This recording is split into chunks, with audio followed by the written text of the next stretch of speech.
How do you guys feel about CJ as your quarterback, and do you call that unfounded when people speculate about a trade involving your QB1? It's moronic. Like, we're not trading the guy. He's our quarterback. So he's going to be playing quarterback for the Houston Texans in 2026. So anything beyond that, I mean, again, like, that's your world. You guys can speculate on that, but we're not trading CJ Stroud.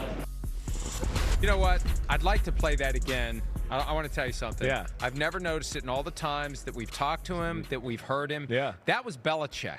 That was pure You're right. It was a little bit like the looking delivery, around, like the words, like kind of shaking his eyes before he even answers barely it. opening his mouth, saying, I mean, it was Belichick. You're right about that. Hey, man, he's high and tight, though. He's just ready for his interview. But, you always talk about, when I saw that clip a little yesterday, you always talk about, this is how an owner can answer something flat out and just put an end to it right there, right? Instead of the waffling, well, we'll see, all that crap that we always talk about. So there's an instance for all the viewers out there when you wonder why me and Mike are questioning what an owner or a GM or a coach said because they're giving us BS, and me and Mike see that.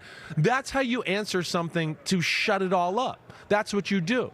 And, yeah, of course, Nick Caserio is like, no freaking way are we trading C.J. Stroud. And it is moronic. We saw that stuff. We gave it no oxygen here. We gave it no oxygen at PFT. It's just part of that random crap that just pops up. I'm surprised Aaron Wilson even asked him the question. I didn't think it had even gotten to the point where it was worthy of a question. Yeah. That's how moronic the whole thing was. And I wonder if by saying moronic to Aaron Wilson, he was implying to Aaron Wilson, you are a moron. Not that Aaron Wilson is a moron, but somebody had to ask the question, I guess. Yeah, it's out there, right. But yeah, it's not going to happen. It's not going to happen. It created a soundbite. So he's the number 2 pick of the draft. He's played 3 years in the NFL. He's gone to the playoffs 3 years in a row. Nobody in the NFL, no fan would go, oh, man, that Houston Texans offense is awesome. I mean, they got weapons around C.J. Stroud all day long. He should be tearing it up. I mean, come on.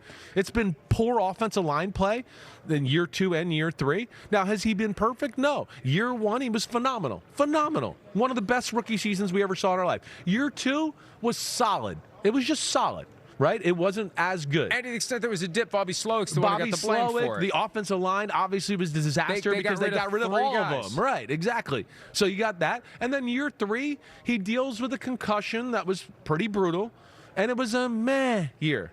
But that doesn't mean you trade the guy that's the number 2 pick that you've kind of looked at as being the franchise quarterback. Absolutely not. I mean, the Houston Texans right now are looking at it going, we could have been in the Super Bowl and won. I mean, they're not going to mess up that formula. And who are they going to get at quarterback right now that's going to do all that stuff again? So, no, they're going to grow with C.J. Stroud. C.J. Stroud's a smart guy who loves football, and he's a damn good player. He's got to adjust a few things about his game, right? But I'm still not going to give up on him. He's got to fix his throwing motion, got to fix his feel for the game that he did not have late in the season this year, as we all saw, but that doesn't mean he's not a good quarterback still. Here is, I think, the best evidence as to why it's moronic to think they would trade him. In the aftermath of the loss to the Patriots in the divisional round of the playoffs, whether it was DeMeco Ryans, the head coach, whether it was Nick Caserio, there was no hint. There was none of that BS doublespeak that would cause anyone to credibly believe that they were having doubts about him.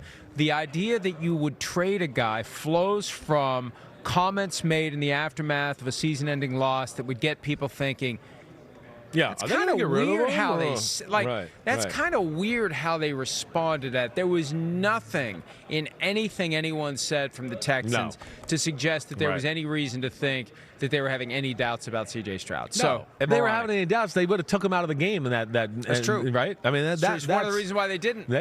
Davis Mills played well during the 2025 season when C.J. Stroud was out. He was 3-0. Yeah. Right. So, he's their guy. And they've invested in him. And, of course, Will Anderson, who they took the pick right after him. But, yeah, I hopefully with the way Nick Caserio answered that question, that squashes all of that. We don't hear that anymore. Well, if there was any doubt, here's a little more from Caserio on the confidence that he has in C.J. Stroud. He's our quarterback. He ain't going anywhere. We have a lot of confidence, a lot of belief. I mean, I'd say the philosophy that DeMeco and I have, we're going to support our players and do everything we can to kind of help them. And this league's about ups and downs. I mean, nothing's perfect. And this league is a one game at a time proposition, and how you handle it, every situation, ultimately is going to determine your success and your longevity. So no loss. I mean, look, the stock market's been going down for 5 days, so everybody's probably panic selling. So, really what you're doing is you're investing more. So, but anyways, we have a lot of confidence in CJ. We got a lot of confidence in our players, and I'm glad he's our quarterback. One point of clarification from what I said earlier, too. The video that we used was from Aaron Wilson. We don't know whether or not he's the one that asked the moronic question. It could be somebody else that asked the moronic question. Right. It could have been someone else that Nick Caserio was giving the Belichick treatment to. Because maybe that's why he slipped into Belichick mode, because Belichick would act that way when someone asked a moronic question. Right. And he would tell them. Yes, he would. He definitely was. He's all-time best at telling you you're a moron without telling you you're a moron. So, they want to grow this. They believe in him. Yeah, I mean, why wouldn't you? It's the toughest position in football. He's been good. Right. He's been good enough that you keep him around. Definitely, and he showed moments of being great. So there's that, too, and they still believe that's in there. Now, they got to help him out a little bit, and like I said, he's got to help himself out a little bit. He didn't play good at the end of the year. There's no other way to make excuses. Wasn't good. And like I said, I do think he has to adjust his throwing motion a little. I do think that. I'm going to grab the football. I didn't even think we were going to do this, but I'm going to do it. I mean, nobody's ball is closer to their helmet than C.J. Stroud in football. The old well, I mean, it's Jeff so Tedford. right here. It's the old Jeff Tedford, Aaron Rodgers. It's at times I go, gosh, I mean, is the ball going to hit his helmet as he throws the football? Nobody's like that. I mean, it's really hard to be accurate all the time just having the ball right here. He doesn't get his body involved. And if you look at any great arm quarterback, right, usually when the release is, the arm's way away from the body. The levers are what create all the force and the power, right? So that's where there's definitely some things I think he could look at to kind of tweak his football game, along with, like we said, taking care of the ball, understanding the team that you have around you anyways, a great defensive football team that you don't need to force things or hold the ball too long in the pocket. And it's not necessarily a bad thing to the extent that they've already decided he's the long-term answer at the position.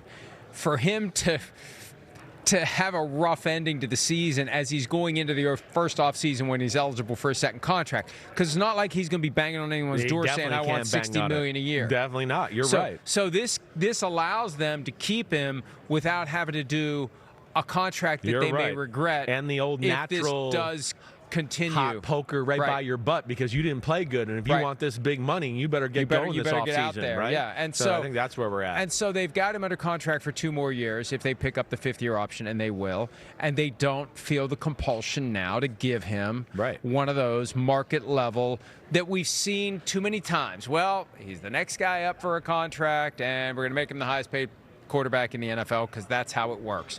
So I think that's actually a hidden gem for that, right? For that. Yeah, I'm with you there. You are right about that. I would think he's going to be a highly motivated, ready to go guy this offseason, right? That's the things I've always heard about him, anyways. Even back at his Ohio State days, I knew some people there at those times. They spoke at him as being obsessive. I would think he gets back on that track this year. And here's the other side of it: if he's not. Like if he fails the test, we were talking about what Jeff Hafley wants for Dolphins players. You want to put him in a position to see if they tap out, then he's not your guy. If they don't do what needs to be done, then Right. And then you've avoided ever giving him the $60 million or maybe $70 million per year by the time he gets a new deal contract. All right. Hi, it's Mike Florio. Thanks for watching PFT on YouTube. Hit subscribe for the latest news and analysis from Pro Football Talk.